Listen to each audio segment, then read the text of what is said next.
Assalamualaikum warahmatullahi wabarakatuh. Saya Sarah, program studi D3 Keperawatan Belitung, Poltekkes Kemenkes Pangkal Pinang.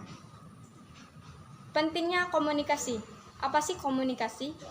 Komunikasi merupakan cara seseorang untuk saling berkaitan satu sama lain. Seberapa penting sih komunikasi dalam kesehatan yang sekarang? Yang pertama, perubahan perilaku kesehatan dalam rangka meningkatkan derajat kesehatan. Yang kedua, agar seseorang bisa memahami sebelum berbicara. Karena kalau sampai kita salah bicara, kemungkinan seseorang akan sakit hati. Dan itu bisa membuat seseorang stres, bahkan bisa membuatnya depresi.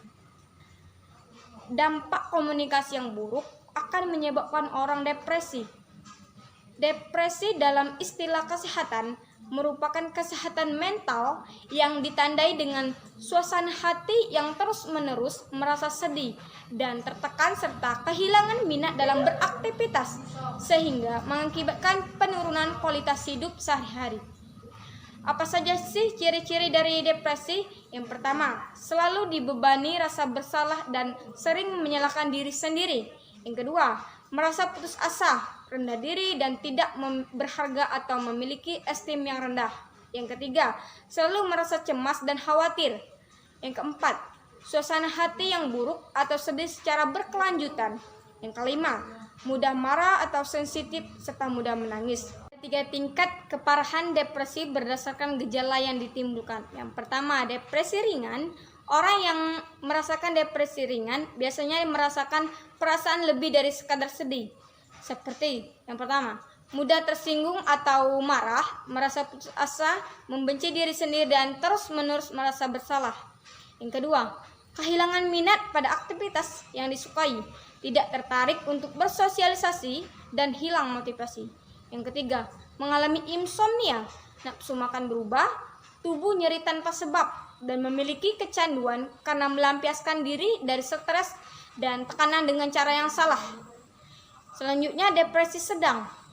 Diagnosis untuk depresi tingkat sedang ini biasanya ditandai dengan kondisi seperti yang pertama, merasa rendah diri dan produktivitas berkurang. Yang kedua, merasa tidak berharga dan kurang peka dengan emosi maupun kondisi lingkungan. Yang ketiga, terus merasa gelisah dan khawatir secara berlebihan. Terakhir, depresi berat. Orang yang diagnosis memiliki depresi ini biasanya ditandai dengan kondisi seperti 1. Delusi atau halusinasi. 2. Pernah terpikir untuk melakukan bunuh diri.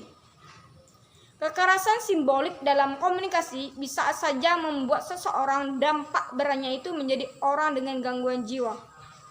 Contohnya kasus ODGJ di Provinsi Kepulauan Bangka Belitung. Dari tahun 2011 sampai 2016, terdapat pada 2011 ada 464 kasus, 2012 dan 2013 masing-masing ada 392 kasus, 2014 ada 450 kasus, 2015 537 kasus, dan 2016 sampai Juni terdapat 773 kasus. Wow, meningkat ya. Di dalam etika keperawatan, komunikasi sangatlah begitu penting, terutama komunikasi terapeutik. Perawat yang memiliki keterampilan berkomunikasi secara terapeutik tidak saja akan mudah menjalin hubungan rasa percaya.